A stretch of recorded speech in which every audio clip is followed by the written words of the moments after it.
Wow. Oh, y'all quick. Y'all quick.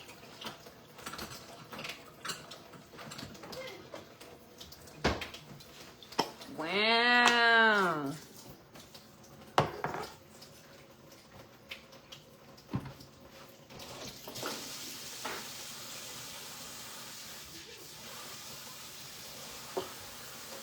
Okay.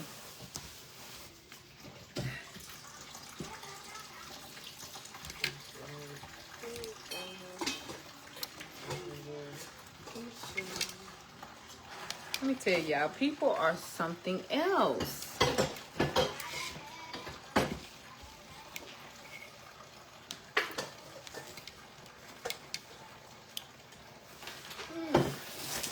I'm gonna go ahead and make these Grinch cookies for Boosie real quick, cause he gonna get on my nerves. But y'all, somebody just reported my last live, right? And this is the reason why. This is the reason why, right here. You people try to want to censor everything you say. Like, I don't care what y'all do. You can't censor me, because whatever I want to say, I'm gonna say it. Like, be so for real. Report my live. Are you well?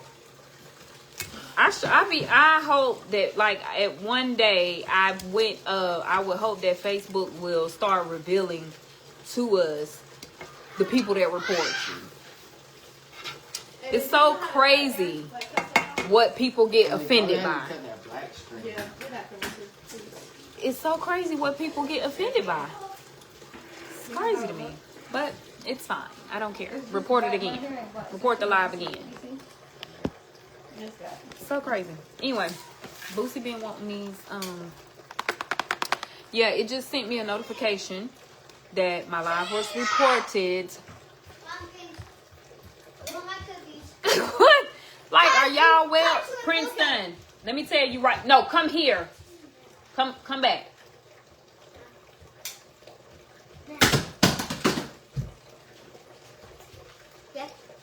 I'm not going to listen to the screaming.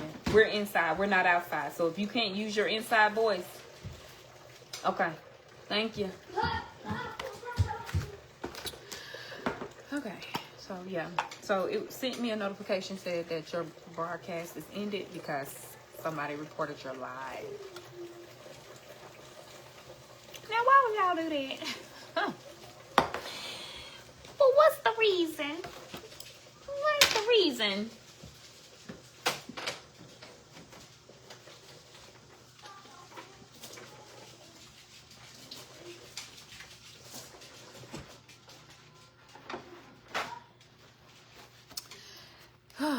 Yeah.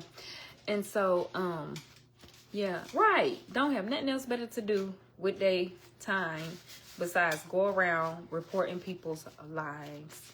And like, what happens is people get offended, and they only want. So here's what I know to be true. Like, people only like you when you're in agreement with what they're doing or what they're saying, how they do things or whatever. So if you kind of step outside or step away from that, or you disagree with them, or then all of a sudden it's like, oh, wait a minute, I don't report her live.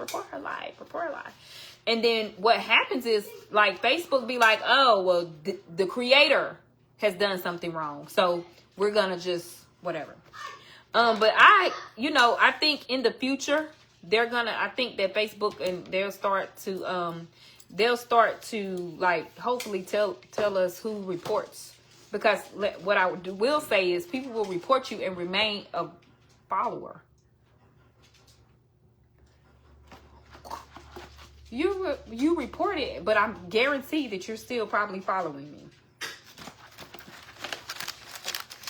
What? Let me channel my inner Martha Stewart. Thank you, Auntie Debbie. Right. Okay, maybe Martha wouldn't do it like that. Brittany, I didn't think so either, but you know, people are just... Okay, maybe Martha Stewart wouldn't do this at all. Okay. Oh. Okay. Oh, they got the little cutouts on the back that I'm gonna throw in the trash can.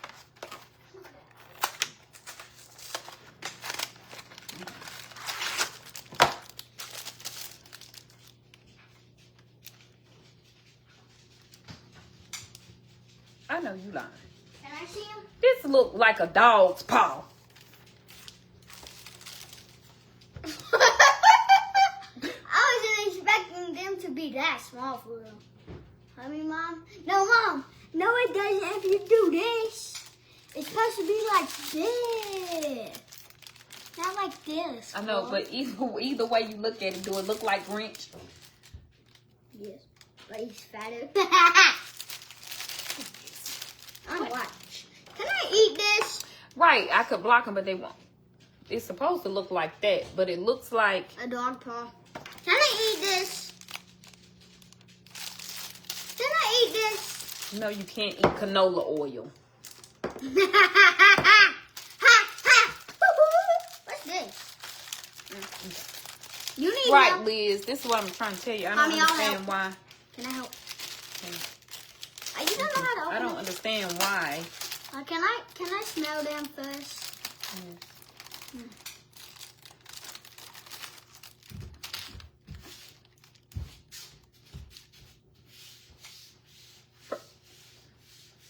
It stinks. FY, everything stinks to him. Everything, everybody, everywhere we go, it stinks. Everything is spunky. Everything stinks. No matter where we are, it stinks. Okay, let's just, I'm not going to use the parchment paper, and I'm just going to put it on the actual pan. Okay. Everything is just funky. Everything and everybody but him.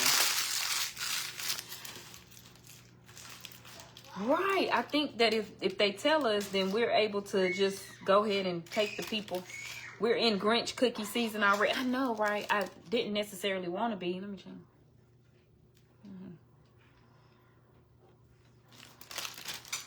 But, hey.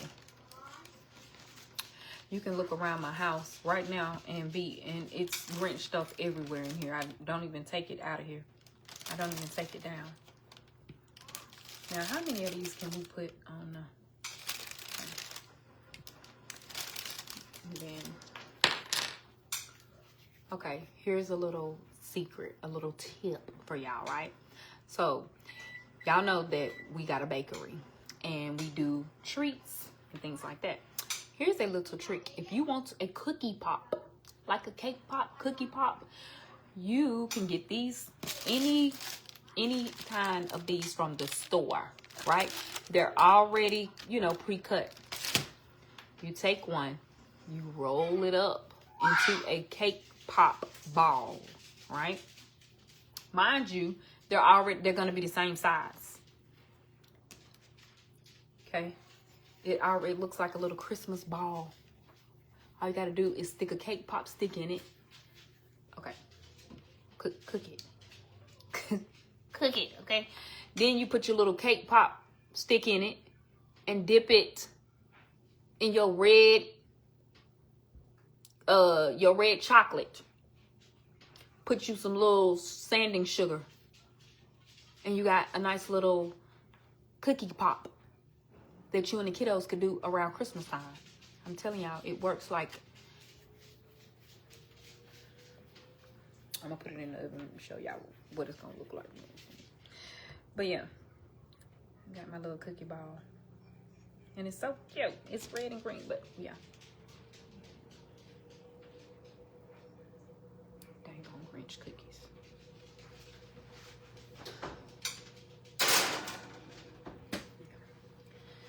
I was about to say 9 o'clock at night, because that's what it feels like. I was about to say 9 o'clock at night, but it's only 7. Oh my God. Eagle pride amplified. But yeah. But yeah, just for the record, I will eat this cookie dough without it being cooked. Here goes Zari wanting the cookie dough. I don't like my cookies. Thank you. I eat it not cute. Look like puppy paw prints. That's what I said too. But anyway, yeah. So I just wanted to come back on here and tell y'all that my last live got reported. So apparently something I said or didn't say or said, somebody didn't like and they reported it. So that's why I came back just to tell y'all. But yeah. Hey, Niecy Pooh. Can't eat too much of it because it will make your stomach hurt. But it's so good. I'm sorry, you don't need your stomach hurting. No, girl. Now, and did I tell you? My pills was $576. I left it right in the pharmacy. No, $576. That gotta be curing cancer. Stomach cancer. So the insurance didn't pick up none of it? With it. So your medicine was $576 with the insurance? Yeah. Well, I said it must be curing cancer. Stomach cancer. Child. Lord have mercy. Okay. Well, yeah, we're gonna have to call call your doctor tomorrow. Or did you call him today? I tried. Won't answer. And tell them that. $576? No. Lord have mercy. I would rather suffer. No, now we'll figure something out before you have to do all that now. Right. Good. Ain't it good? I don't want to eat too much. But it's so crazy. I remember having to pay when me and Ricardo were doing infertility treatments. It was so dang on expensive. I was paying to stick myself in the stomach. But the infertility treatments was so expensive that my daddy had to help us. My daddy was helping me pay for my monthly infertility medication because I could not afford to get it. It's like $900 a month. Whew. If I know what I know now. If I knew then what I know now, would have saved him $900. Because the Lord was already God is trying to tell you something. Try it without insurance and get the Good RX card. Okay. So that's maybe why she gave you the Good RX card, Zaria. Oh. So that's thank you for reminding me, because I do have that card in the car because she gave us one when she left there. So we'll go back tomorrow first and try the thank you, because that just put that back in my memory, reminding me to. They better take off 400 minimum. Oh, bless it. Talking about a little discount. Go. No, we need a lot of discount, ain't it? Girl. So yeah, reach out to them. No. Thank you. Can I get another one? Oh, girl. All right, now I'm trying to tell you. Yeah, so the doctor ended up giving a Good RX card. I guess she already knew what the deal was. Yes, honey. I'm there. Yes, listen, thank God for our parents. Because, and even though it didn't work out, the fertility stuff didn't work out for me and Ricardo. But my daddy, we had no way of knowing it when we was getting it and going through it. But, thank God for parents. Because, it ain't like my daddy was like, oh, well, you never had our kid. So, all the money I wanted back. Thank God for that. Thank God for that. So, we shall see what's up with it tomorrow, because that's a lot. $600. for some medicine that said they think gonna help. Think. Yeah, it should help, right? She said And think. try the company that made it. Thank you. Because we gonna figure something out. You gotta have it. We just gonna have to do what we gotta do. On top of trying to pay my car, something can't be right. Either the car not gonna be right or my stomach. Well, honey, adulthood is something. Right. And I chose. That's why I got this one for $10, and it's not even the one I need. This was just on there. I said, oh, okay, I'll take it. Child, you gonna have to do something. I mean, if you need the medication. Listen, y'all, it's Alzheimer's Awareness Month. So, my grandmother had Alzheimer's. And so, to all of the caregivers of loved ones that are going through that, I'm definitely gonna keep you guys in prayer. To all the people that have lost someone due to Alzheimer's, I'm definitely gonna keep you guys in prayer. Give a little. Oh, sorry. Give a little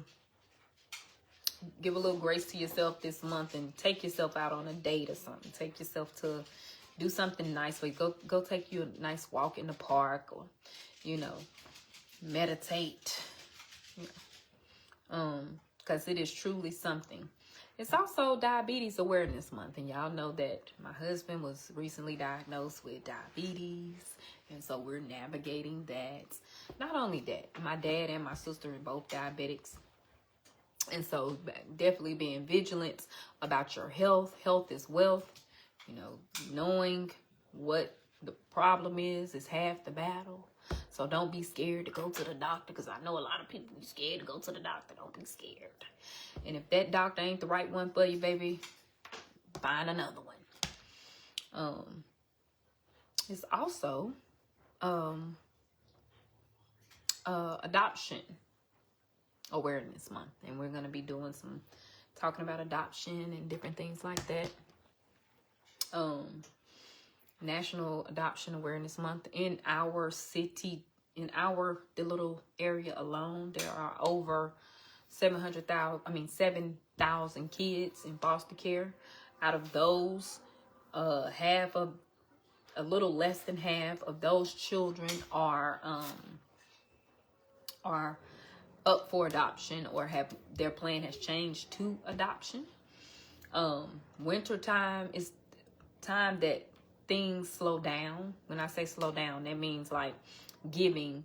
And it's like the weirdest thing. It's not even weird.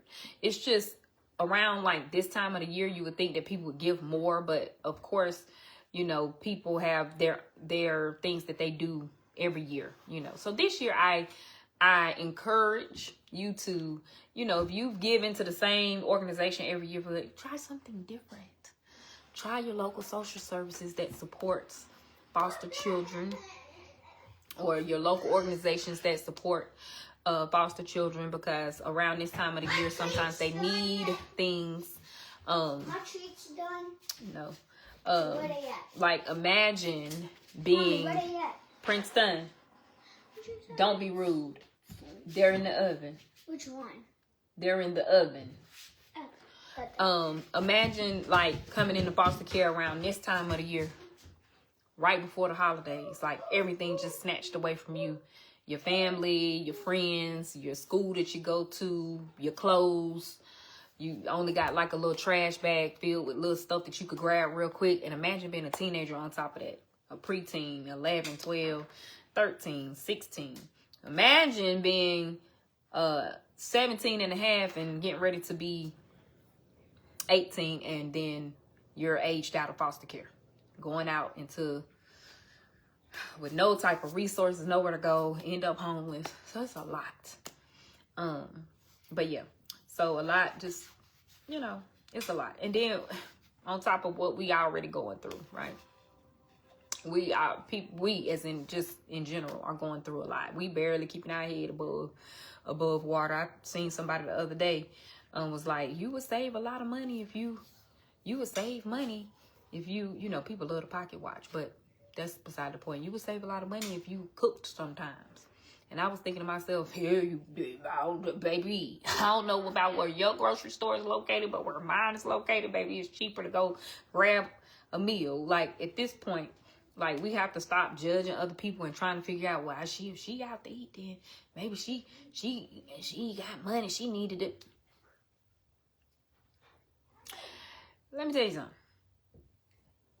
Cooking for a family of 6 is higher, in my opinion, depending upon what you cook. Now, if you go get you some spaghetti, baby, you can stretch that little taco. You know, I ain't talking about that traditional, you know, Latino taco, because you know y'all got it going on. I'm talking about the black people tacos. Hey, them black people tacos, baby. You know, if you know, you know. You might can stretch them about $12, you know. But we talking about if you trying to get you a good Sunday dinner, pot roast and some rice, collard greens, cornbread, deviled eggs, you know, little dinner for a family of 6 is not in no way cheap to go to the grocery store and get that. Pork chops, chicken, ain't nothing cheap about it, so it's just not. So, honey, this is the time of year where you just keep people in prayer, and less judgment and more prayer, and hopefully that we see people in 2026. That hopefully that we all just try to make it, and we can see each other in 2026, honey. I don't care how people choose to feed their family, as long as they can eat. Okay. I don't care how you choose to feed your baby, baby, as long as you eat it. All right. I don't care if you took them to McDonald's. You know, people gonna say something about that too. Oh God, you're taking McDonald's your children. He ain't McDonald's every day. Baby, that's all my child is going to eat. Somebody said that I was a soft parent. And I said, no, I just choose not to be a parent that's going to have my child in therapy in 30 years because I forced them to eat something that I knew that I hear all sorts of things as therapists. But one of the things that I often have heard and hear is people coming there with a lot of trauma around food, y'all. You would not believe how many times people come in and talk to me and they have trauma around food, or they have something that they got going on, and you once you're doing the EMDR, whatever you're doing, and you kind of go back to what happened, the trauma started around food. Me with them chicken and waffles. Look at Zaria. Girl, please. Traumatized. Can't even eat them. I'm so sick of her. With them chicken and waffles? Yes. Girl, I really can't. And I've tried. I don't know what happened. Girl. Oh, Lord. See, my daughter says she traumatized. I'm around food. She got some food trauma over there. The other day. I kid you not. He told me. Oh, so you trusted him? Yeah, because he told me. When he told me he did drugs, I said, okay. Yeah. Especially what you know what's going on. Then she can trust you, I can too. Yeah. No. Right. But yeah. Another spot. So, a lot of Hello, trauma. family. Hey, girl. A lot of trauma that starts around food. I'm gonna have to clean this though. Yeah, but that was better. You gotta be careful. Hey, buddy. Girl, she couldn't wait. Oh, that say boo. Roll it. What'd that say? I ain't telling you what to bro. say. Wait a minute. Exactly. Stop talking so much. Here come, then we talking about judging, and she come in the door judging. See, let me give you a sermon real quick. Heck no. For your information. Literally. As soon as I see you around. And you're gonna be a great man to your wife one day. Girl. I smell cookies. Don't touch them because it's gonna be hot. I know. I rolled it up in a ball. That is part of that. Wow. Are you talking about EMDR therapy? Don't hit. Uh-uh. I'm getting Yes, I am a certified EMDR therapist.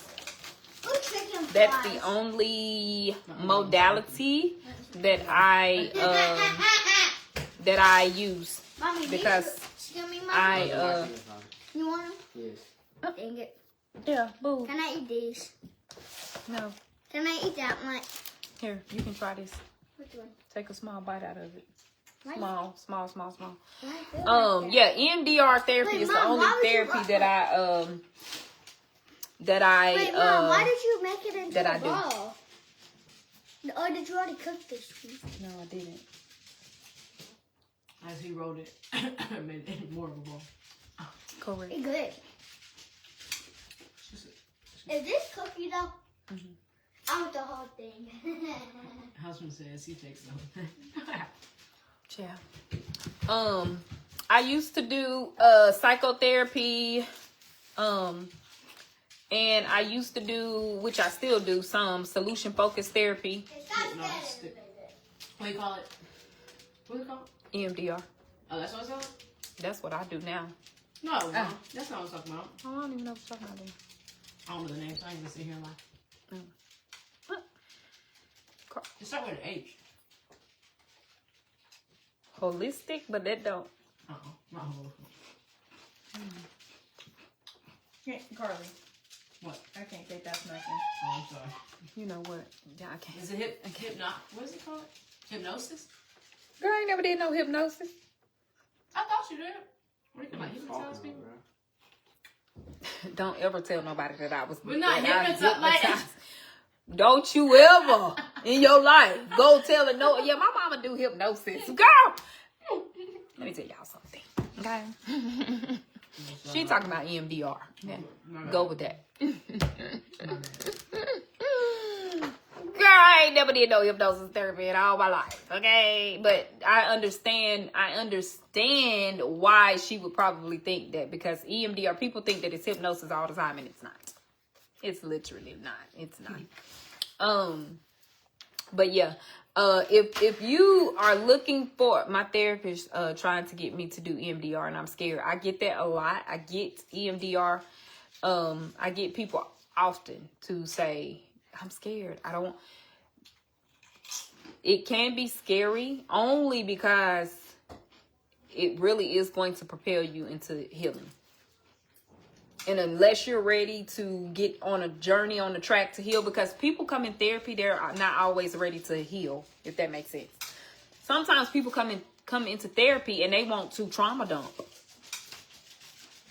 They don't necessarily want to heal at all. They want to, they want a listening ear. They want somebody to, and I always tell people, just because you come in therapy and I'm your therapist don't mean I'm on your side. But people think, you know, I'm coming, I got me a therapist and she on my side. She said I'm right. No, I didn't.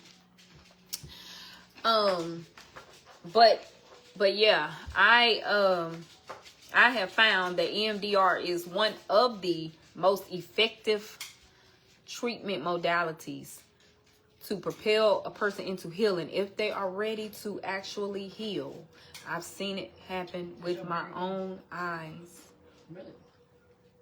Not just people that have been suffering from severe and persistent mental illness, but people that have also been in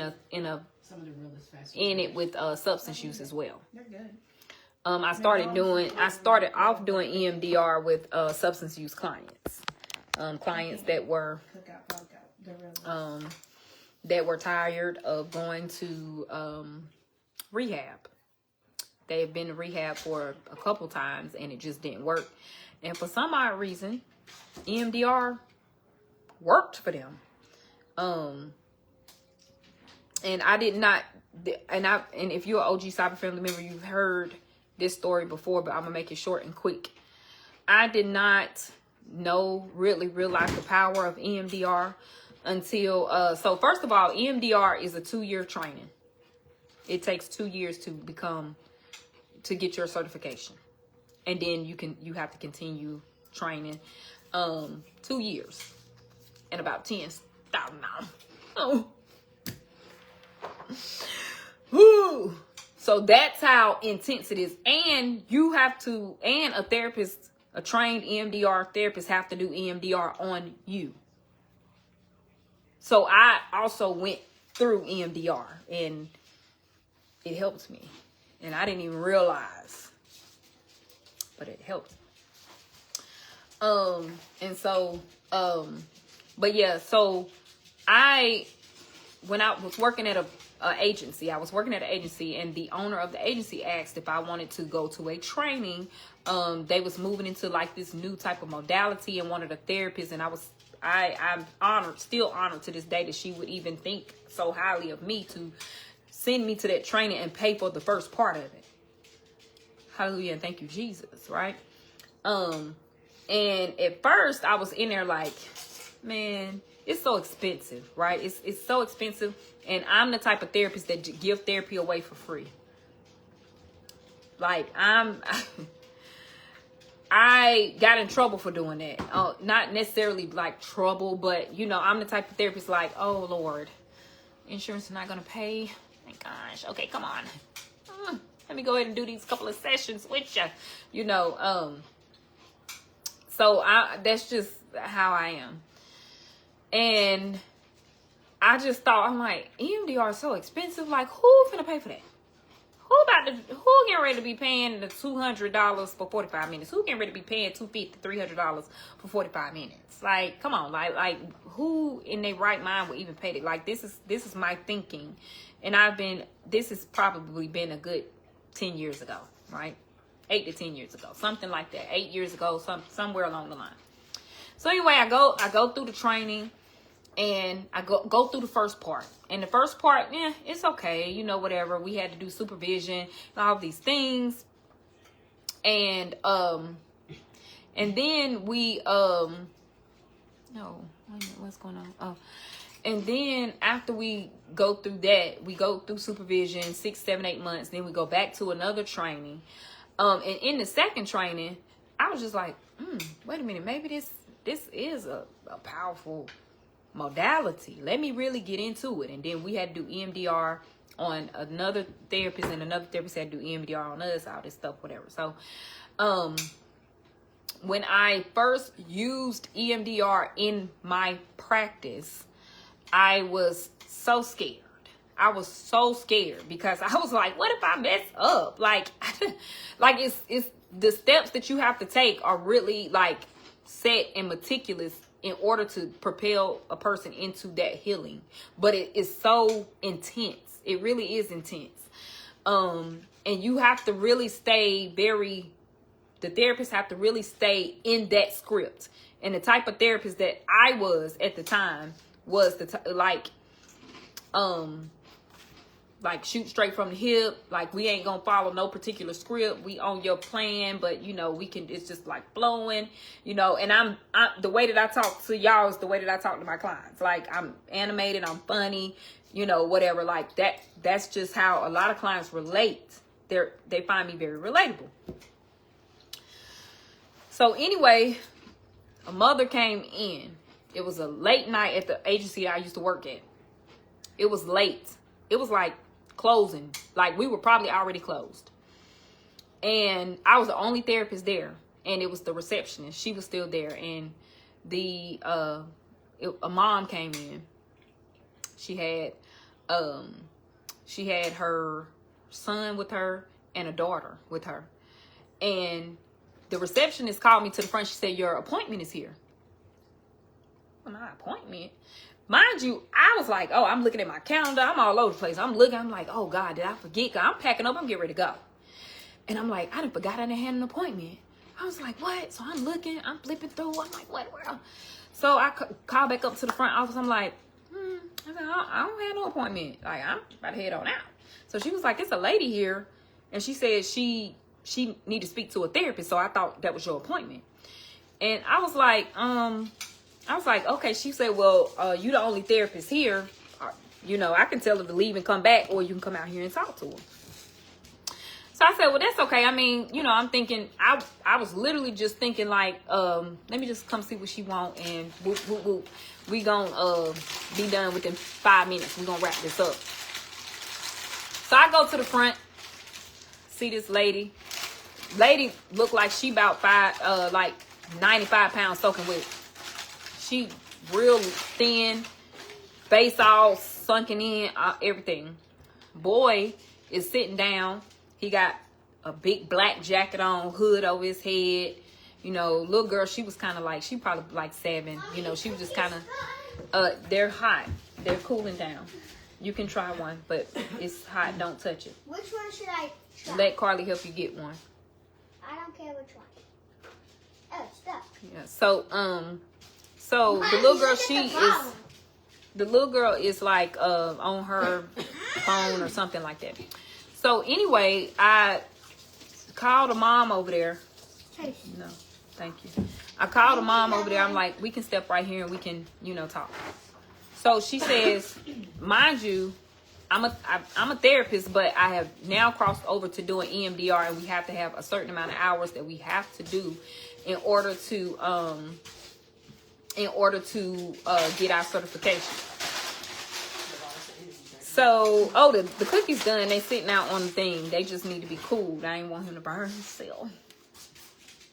So I step over there and I'm telling the lady, I'm like, hey, what's going on? So she was like, oh, this is the jacket. I don't have an appointment. She said, but she said, I need some help. I just went to this place. She named the place. And she said, and they wouldn't help me. She said, but if I don't get help right now, I think my child is going to be unalived. So I was like, oh my gosh. I said, okay. I said, well, what type of insurance do you have? She said, I don't have any insurance. And at the time, at this particular agency, we was only taking insurance. And that was not my specialty. I get the appointment, I do the assessment, I do the therapy, I do my note, and I go on home. So when she said that, I'm like, I don't know how that works. I really don't know, but you can talk to the receptionist and maybe she can get you an appointment. Maybe she can,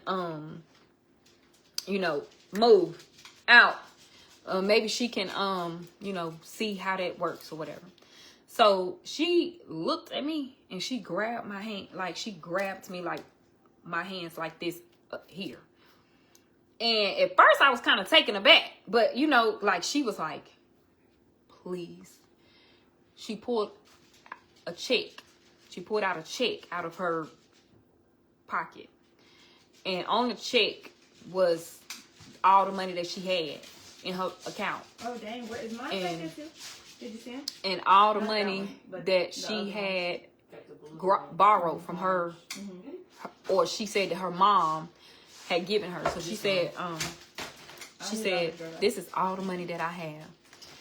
And my mom gave me money, and I got a check. I got a cashier's check for every dime that I got in my account.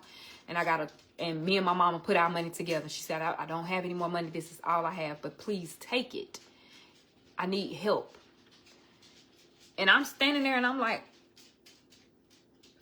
okay, like I really did not know what to do. Like, I'm just like, I can't accept this money, whatever. I said, okay. I said, put the check up. I said, let's talk. Like, what's going on? Like, so she explained to me what was happening with her son. He had been to rehab. He had some substance stuff going on. He was hallucinating. He had all this stuff going on. And so, Carly, now why she do you like that, princess? Why you do her like that? Shut the door on her nose. She gonna want something. Oh, okay, well, leave her. You see how she looking like So, you like you losing weight, girl. So I'm like, okay, so she telling me this, and y'all, like, my heart is really breaking for her.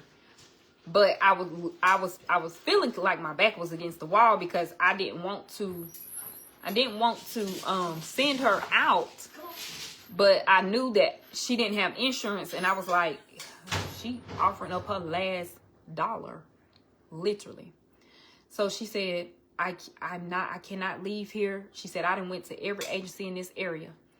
She said, I done been up and down this. She said, the hospital won't take. She said, I need help.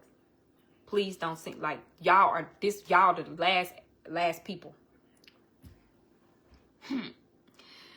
So I said, okay. I said, well, I'm gonna let you talk to the receptionist, and you let me talk to your son by itself. You should bring the son in there. And so she explained to him. She said, now you listen to what she has to say, you know. And she was crying, y'all. She was crying. I was like blinking tears back. Every time I tell this story, talk about this story, I haven't talked about it since early, probably 2019, when I probably was telling people about MDR. But I always think about this because this really, like, is really how a light came on in my head as to how powerful that I know the EMDR was. So he come in there, and he is probably 2 shades in the wind. I could probably blow him down. And one of the things that we don't do is, I don't see clients that has used or relapsed. Like, literally, I can't, it's nothing I can do or say to you when you know. He come there, he got the hood on, and at the time I think he might have been, I mean, he was an adult child. Like, he might have been 18 or 19. Still a child, but adult nonetheless. And he was frail. He was also sunken in. Fingers just so thin, and just because I couldn't really see his face at first because he had that hood down, black, you know, under eyes all black, pale as all get out, like Casper ghost pale. And I started talking to him, and I started talking to him like how I know to talk, and like a regular therapist, trying to, you know, get right. And he said, he was like, can we just hurry up and get this over with? No, you can have one more, and that's it. You're not gonna sit and eat all those cookies. He said, can we just go ahead and get this over with? And I was like, okay, but like, your mom in here, like, she's desperate, you know. And I said, well, let me talk to you about where your mommy is right now as a mother, you know. So I talked to him a little bit about how I'm a mom, and, you know, how his mom is willing to give her literal last dime in her bank account. She emptied it all out. And he was like, yeah, well, you're not gonna help me. I mean, he was so adamant about, I've tried, it's whatever, like, my mama know, like, at this point, I'm just waiting to die, you know. And I was like, I said, okay, well, you don't know me. I said, as a matter of fact, I said, if you promise me that you are ready to help yourself, I'll help you. I said, but you have to promise me that you will stay alive in order for me to show you that I can help you. He was like, yeah, all right, like, whatever. Like, it's never no appointments. Ain't nobody ever, like, he knew the whole gamut of being in the system and, you know, all this stuff. And I said, well, it's about 7:30 now. Like, I got my own kids. I need to get home to my own children. But, you know, I was like, okay, but I said, well, come back tomorrow. And if you come back tomorrow, if you make the first step, we gonna walk it out together. So I told her, I said, well, come back tomorrow. Gave her appointment time or whatever, schedule, but like, she was coming at night because that was the only time that I had available. She would be the last. I would always be the last person that they would be the last people to come in. And I said, I told the reception, I said, I can't take this lady's last dime. I can't do that. I said, maybe we can set her up on the sliding fee scale. The agency was so gracious. Because I said, I can't, but I just don't want to give up on this family because they don't have insurance. I said, but I know, like, I can't take her last dime. Like, I can't do that. So she would come. She came the next day, her and him. And he was at that point, he was actively in an episode that day. Say? And he said, you wouldn't believe me, but I was abducted. By aliens? And I said, okay. And he really believed it. And he has like a scar on him to prove it. And I said, I literally, the only thing that I said to him was, I believe you. I don't know where he had been before. I don't know what he done prior to. I don't know but I said, I believe you. And that one sentence, like, literally made him just like, he said, you believe me? He said, you don't think I'm crazy? I said, I believe you. Y'all, I did EMDR. Like, when I tell y'all, he was in bad shape, y'all. He was in bad shape. Whatever drug you can name, whatever type of drug you can name, he was on it. Every one of them. He had done tried on it, whatever. They had been to rehab 3-4 times. Had been in a situation where he was stealing stuff from the mama. All this stuff. Had done traumatized the other siblings. Like, it was so much. Like, the mama was so exhausted. We did EMDR the first night. I was so scared because he was the first person I had ever did it with. And I was so scared, like, oh God, like I was trembling because I'm like, I cannot mess up. I can't mess up. And I remember sitting in there and the session was only supposed to last for 45 minutes. We was in there for 2 hours. 2 hours. And it was so intense. By the 8th session, this boy's color was already coming back to his face. He had not did any substances. He started to go to classes. He attended his court date because he had missed so many court dates. They told him go to jail. I had went to court with him. Y'all, and let me be clear, like he was on the brink of somewhere, doing something. Probably about 6 months in, this boy had done turned his entire life around. And I remember I seen his mama, I don't know, maybe about 3-4 years ago in a grocery store or something. And every time, and I keep trying to tell her, you do not have to, like, when you see me out in public, you don't have to cry and just grab me. Because she literally just, you saved my son. I was like, girl, Jesus saved your son. Like that night, he came and I had just happened to be the only one there and had happened to have that training. And I was doing EMDR on him and I saw the power that it had because he was in bad shape. And she literally was crying when he kind of graduated from the program. She was just like, oh my God, thank you so much. Thank you so much. Like she was just through. 2 years later, he had been clean. He ended up marrying. He found the love of his life. Ended up marrying. Had a baby. Y'all, up until this day, this boy is doing good. This man now has just turned his life around. And he would say, if it wasn't for EMDR, I don't know where. He said traditional therapy, traditional rehab was not it. It was just not helping when somebody is that deep into the trenches. And also too, it also has a lot to do with the person as the therapist too, because a lot of times, like you can't think you here and you serving people that you feel like are here. You have to think that you're here and your clients have to be here too. Like you can't, as a therapist, you cannot be like, I'm here and baby, I tell y'all, I am one traumatic situation away from just sliding down the wall in my own therapist's office. And I need you to, baby, do EMDR on me. The lights, the tap, the fingers, whatever you can do it. Okay. But from that moment, working with him, I realized that how powerful EMDR was. And ever since then, I've been doing EMDR. I'm not keeping people on my caseload for 3, 4, and 5 years.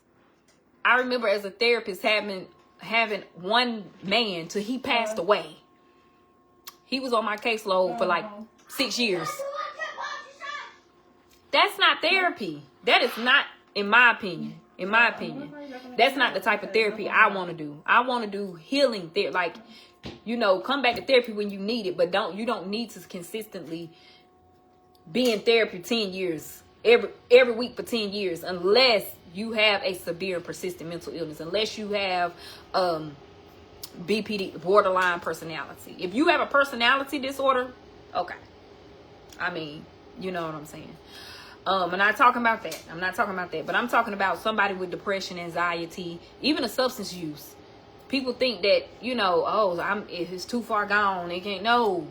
It can. You can literally change your life around. And I'm not even saying that a personality disorder can't be, but I just know how hard and how hard it is with people with personality disorders. People with personality disorders, they need good therapists. They don't need a therapist that just be like, oh, okay. No, like they need caring people, because they will probably be with that person lifelong. You don't need a fly-by-night type of therapist. You need somebody that really cares and that really have the modalities and, you know, the experience to be with them. But even a person with bipolar, EMDR, you know, I mean, people think that just because you have bipolar, you can't be exist in society and do things. Yeah, you can. Like what? Like, please, you have people that's nurses and bipolar, or people that's doctors and bipolar. I mean, you know, people, oh my God, like they're functioning members of society. Yes. Like, what do you mean?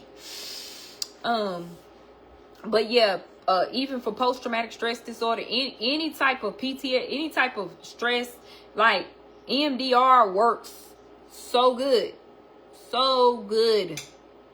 I'm telling y'all now, it's expensive though.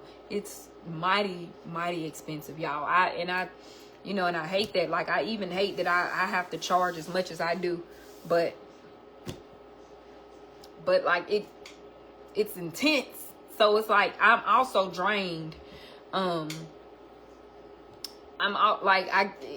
could be very draining. So like I have to make sure that I charge my worth. But yeah, so it definitely, like, yes, post-traumatic stress disorder, anxiety disorders, substance use, depression, things like that. It's EMDR, eye movement desensitization and reprocessing. So yeah, I definitely would recommend, if you have been having, if your mental health has been declining and it's just something that you feel like is been persisting for too long, but you know that it's just what it is. It's depression, it's anxiety, even grief, right? I recommend EMDR. Now, it's expensive, but you know what I'm saying? Like, want to be helped. Like, people don't understand how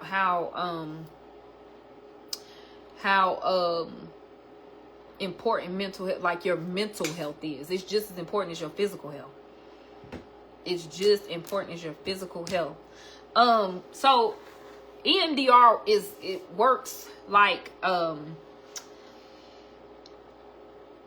it helps the brain unlock trauma, right? It helps the brain to process the trauma. And most times the problem is we don't remember the onset of trauma because it's trauma, right? And we don't remember the onset of trauma. So you remember recent trauma. Oh, my grandma passed away, and I'm sliding down the walk, like I'm just so grief ridden, whatever. But I noticed that, and this, I'm just saying this as an example. Like, so I noticed that I'm just beside myself. Like, I can't function. I can't do anything. And I literally just know that it's because my grandma passed away. It's grief. I know that it's that because I was okay until that happened.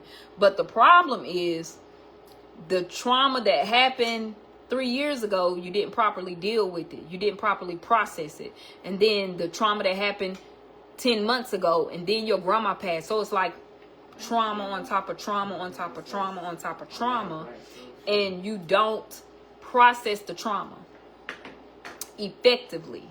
And people, oh, well, trauma, you can't process the trauma. Yes, you can.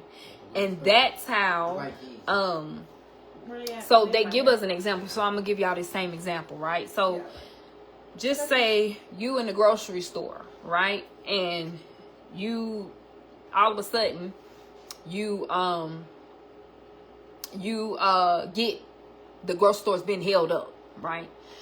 And the person just got the pew pew to your back, and they were saying that we in the process of a robbery, is, you know, and you're the person with the pew pew to your back while they're holding up this grocery store, right? Now it's a traumatic situation, right? Our brain is going to tell us exactly what to do. Your brain is going to tell you exactly what to do. However, when you don't listen to your brain and you start to what if this or what if that, and you start all these different scenarios in your head in the middle of trauma, your brain is like, and the brain cannot process what's happening in the moment so that you don't become traumatized by the moment. So let's get back to the scenario. So you're in the middle of this very traumatic situation, and your brain is like, okay, it's a pew to our back. What do we do? Do we turn around and fight? Do we run? Do we freeze up? Like, what do we do? Your brain is going to tell you, but then, you know, humans, like, we're going to think of everything possible. If we run, we're going to get shot in the back. If we turn around and try to fight, we're going to get shot. If we stand here, we're going to get... And all of a sudden, the cashier is like, here go the money. Give it to the man. And then all you know is the man with the red hat ran out the store. And that's the man that had the pew pew to your back. Now, here's what takes place. As a result of that, this grocery store is 2 minutes away from your house. But you don't go to the grocery store no more. Why? Because your brain literally just told you you're traumatized. Like, oh, I can't even go back to that grocery store anymore because I'm traumatized. I can't go back. You see people with a red hat on, your heart start pounding. Your hands start to get sweaty.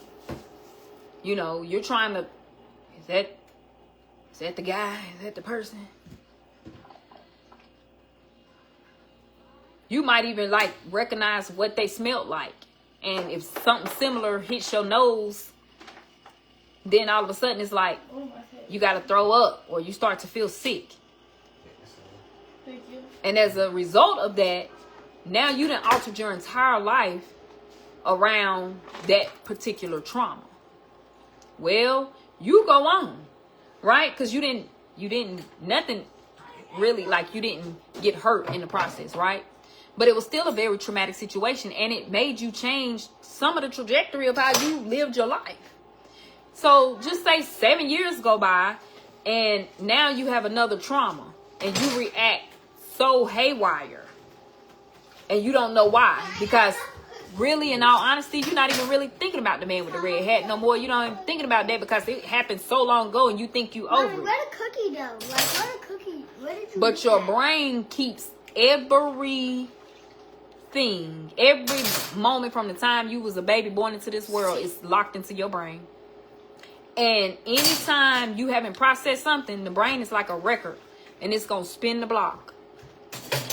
Boop. And you never know when it's gonna pop back. You never know when it's gonna pop back around. Hey, let me get me some cookie, though. No, what you can do is eat something. Let me get a new cookie. However, just say you and your friends went on a camping trip. Y'all go in, y'all on the camp, you in the camping trip or whatever, and you see a bear come out, right? Squirrel. Boy, square up. Boy, please. You see a bear, and the bear come out, and you know, whatever. And your brain, again, is going to tell you exactly what to do. Fight it. You listen to your brain. So it says, the brain is telling you, okay, you're going to stand there and fight the bear? Yeah. No. Okay? Yes. Your brain will most likely tell you it's gonna scan. Stop. Do do do do. Bear. Do do do do. We can't freeze because maybe the bear might. We can't fight the bear because most likely we might Mom, the jelly lose. making. So let's just run and go try to Mom, find the a nice jelly hiding, making. a nice safe hiding place, right? So you follow exactly what your brain told you to do. You be like, oh, excuse me, let me go tip on out. All right, you watch the bear sniff around, eat the food or whatever the case may be, and you and your friends, y'all go back to the camp. I mean, y'all like, oh shoot, y'all see that bear? You're laughing. You'll probably go camping again next year. You probably stayed at that same camping site because you did exactly what your brain told you to do in the moment where fear started to take over. Because anytime you're fearful, Mommy, trauma can I can have set a in. cheese? Not- Let me say that again. Anytime you're fearful, trauma can set in. Trauma only sets in when you recognize there's fear present.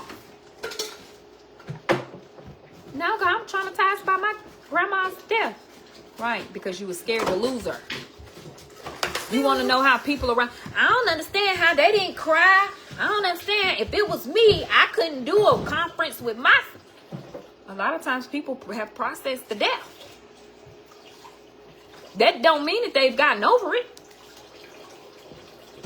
Just means that they've processed it the way that the brain is telling them to process it. So it looks different than your traumatized brain. Now, just say that you tried to fight the bear. Because sometimes people, baby, they don't listen to their brain. They do so crazy, child. And the bear, scratched you. Oh, now you scared of bears. You can't go camping no more. But your brain ain't told you to sit there and try to fight that bear. But sometimes we, as humans, we try to process stuff in the moment. And sometimes we just do impulsive things. And now you didn't traumatize yourself because you didn't really listen to your brain. Your brain processed. The processing ain't not a thing on this planet. Process faster, quicker, better, more efficient than your brain. Not a phone, not a laptop, not nothing. The eye to the brain is the most effective and efficient processing system that we have. So I will bet my bottom dollar that any situation that your eyeball has scanned and went to the brain, it can process it that quick. I'm not touching that. But we're human. So we decide.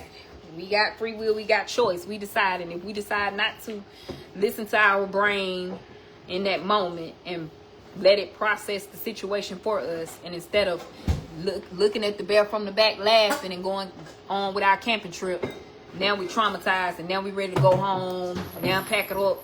Now we don't like bears no more. Now, So yeah. So EMDR literally helps you process the trauma like the day that it was, like the day of the trauma event happening.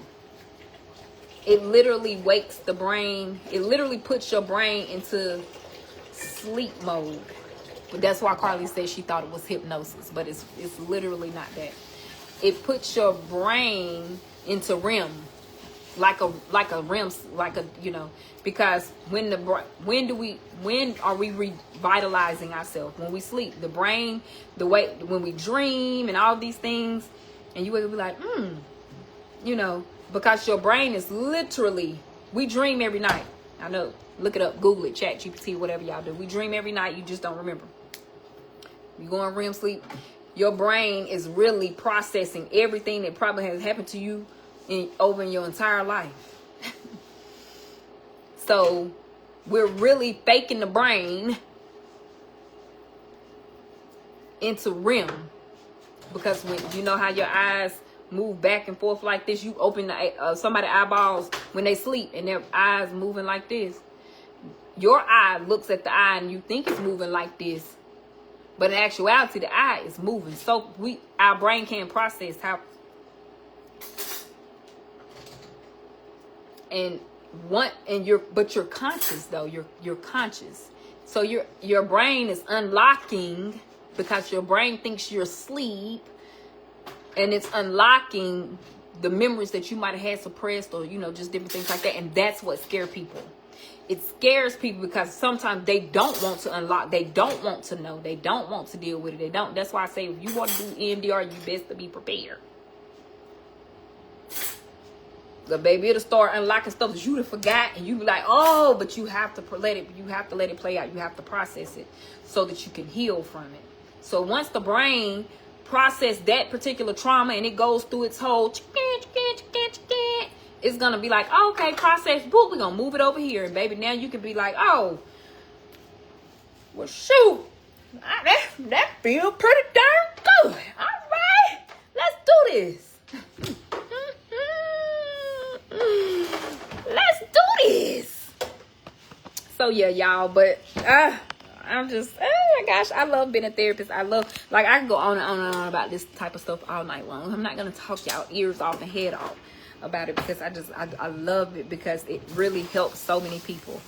And I'm always the type of person that's like, if I can help one person, but me, I'm like, okay, if I help this person, then I know I can help another person. I know I can help another person. I know I can help another person. But yeah, I ain't gonna talk y'all head off. But yeah, so anyway,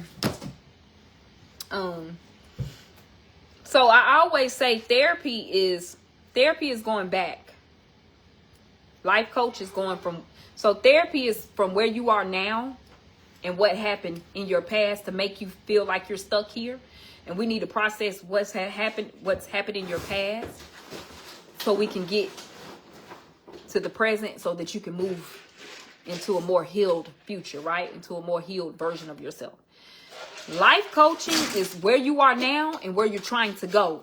Life coaching is not you working on healing this. Life coaching is literally coaching you right now in the stage of life and get you to a more successful place. Like what's going on. But I always tell people, if you need a life coach, baby, you probably need therapy. That's why I became a life coach too, because I saw that people where I don't do life coaching. I used to do life coaching. I'm still a certified life coach, but I don't do life coaching anymore. Because I found that the majority of the people that come to me for life coaching needed therapy. And I'm like, now why are they sitting up here? And I didn't want people to think that just because I was a therapist, I was recommending them to therapy to line my pockets or, whatever the case may be. So I was like, I don't think that this is going to work. Because as a therapist, you just spot it. You know what I'm saying? I was like, dang, I'm just sitting here trying to be your life coach, but I can't, because I know that you need therapy and you're going to be so much better for it, right? You're going to be so much better for it. But I didn't want people, okay, thank you. I didn't want people, thinking that I was, trying to force them into therapy or nothing that they didn't want to do. Because most of the time, what people think,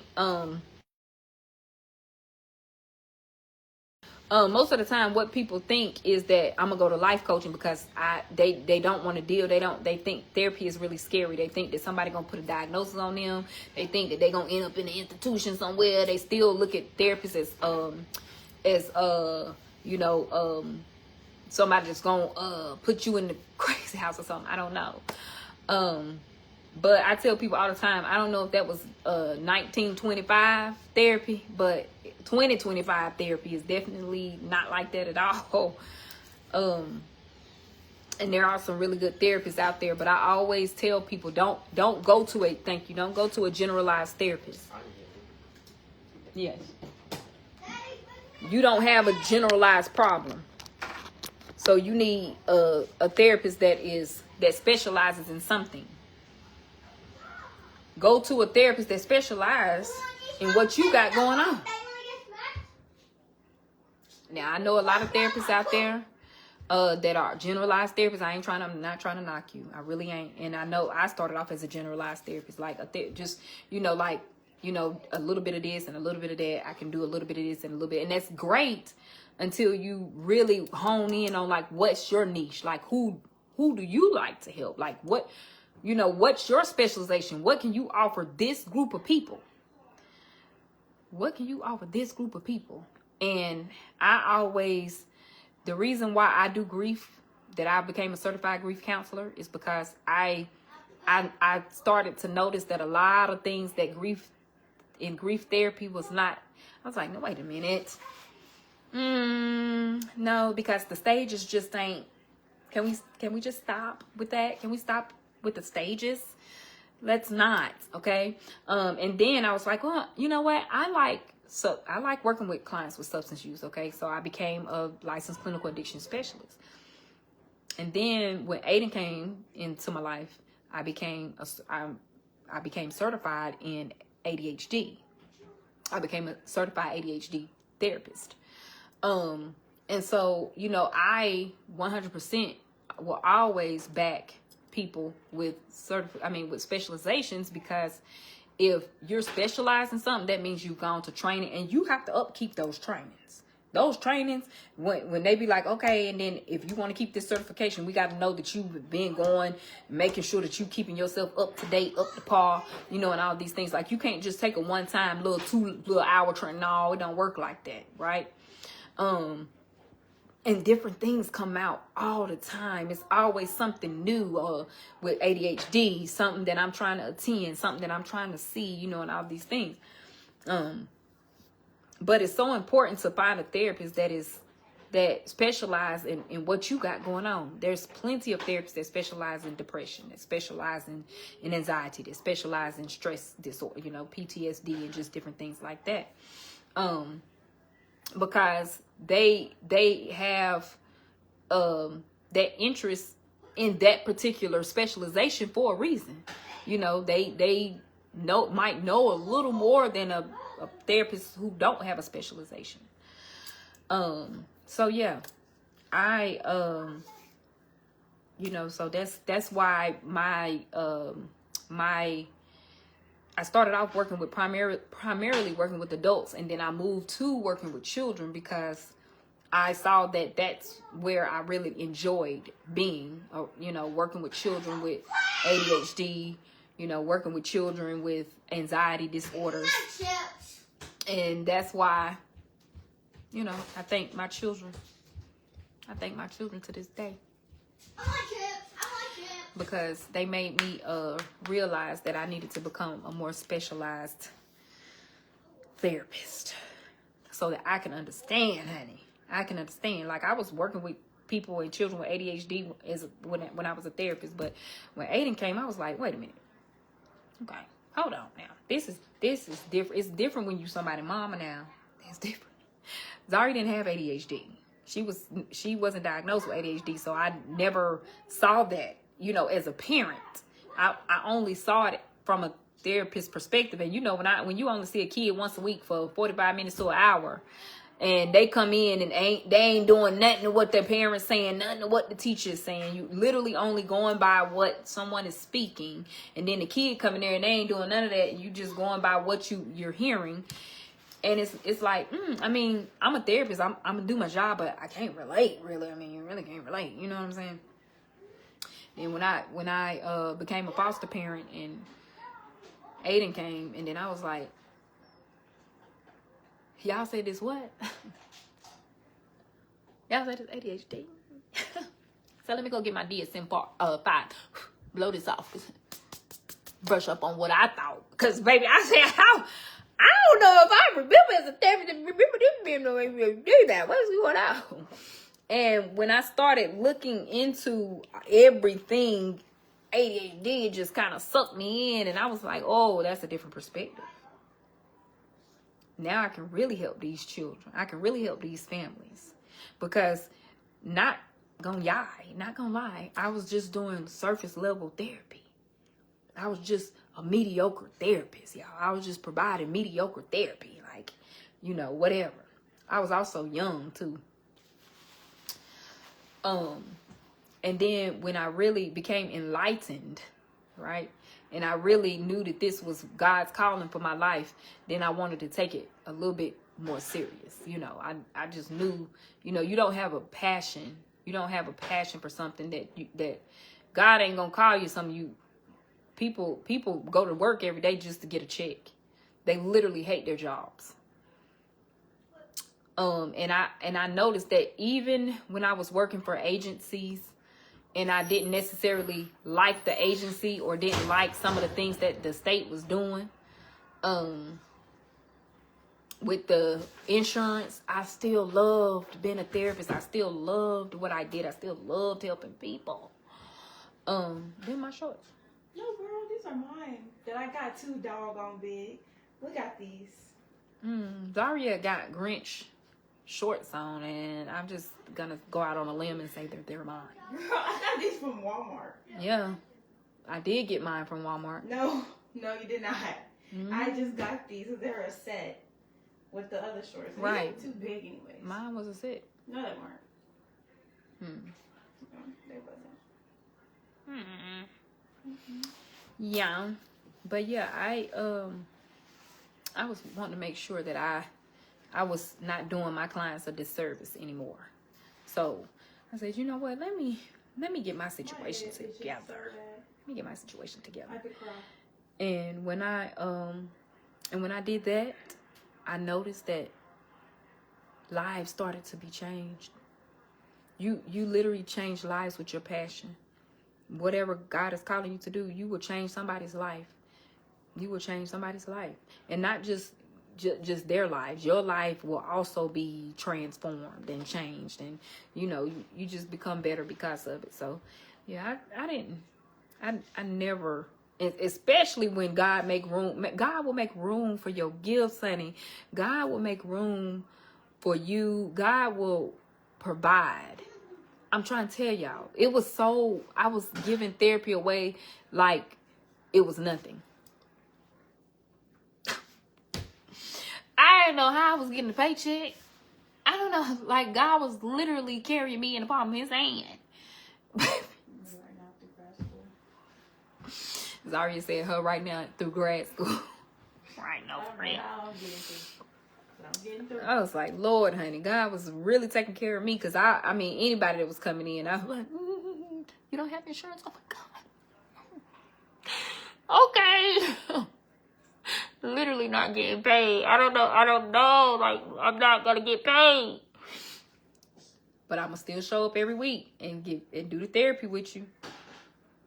I literally have clients that will that I had when they was kids, and they call me like, hey, I'm so bad, I'm doing so much better. Thank you so much that what you helped me when I was 13. Now I'm 28 or something, I don't know, and I have a kid of my own. You still do therapy?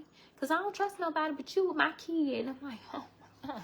Now I'm seeing kids of the kids that I was seeing kids, right? Oh man, but yeah. But anyway, it just is what it is. Thank you, Michelle. I appreciate your entire ministry. I'm tired of taking these braids out. And my hair outgrown. Yeah, it's grown a lot. It's outgrown though. Like, dang. I need to go get this fixed. Well done. Well, at least you know your hair grows pretty fast. Yeah. Because I've had too many bitch chops in my life. It's time for it just to grow out. Girl. But anyway, y'all have a good and blessed night. Every time I look up, I'm just thinking that it's later and later and later. And it's literally 8:20. Oh, But I thought it was like 10. I know, that's what I'm saying. Zari said she thought it was like 10 o'clock. No. It's 8:20, and I'm just like, okay. What? Why? Like, I'm starting to get tired. Like, oh, okay, because a couple of days ago, it was almost 10 o'clock. Man, who's the other sleeper? Who's he getting? Who gained? Thank you, Sharika. I appreciate your entire ministry. Thank you. Anyway, well, y'all have a good and blessed night. And this was therapeutic. See, me talking about therapy is therapeutic to me. Just talking about therapy is therapeutic to me. Thank you, Kristen. Ain't that right? That's so true, Danielle. That's such a blessing. Did she sound like me? Oh, it's only 7:21 in Memphis. Oh. No, I'm tired. It sounds country. I'm tired. Central Time, so it's not even 8. I know, right? Good Lord. I was ready when it got dark. Like, soon as it get dark, boom, be ready to go to bed, right? Be ready to go to bed. You look outside and be like, soon as 5 o'clock hit, it's like pitch black. You could go from the sun shining at 4:59 and 5 o'clock. It's like lights out, and then you be like, Like you start to get I real. shouldn't have gotten someone. So yeah, but yeah. What you should have got a sew-in. Yeah, I shouldn't have got a sew-in. Alrighty then, y'all. Bye.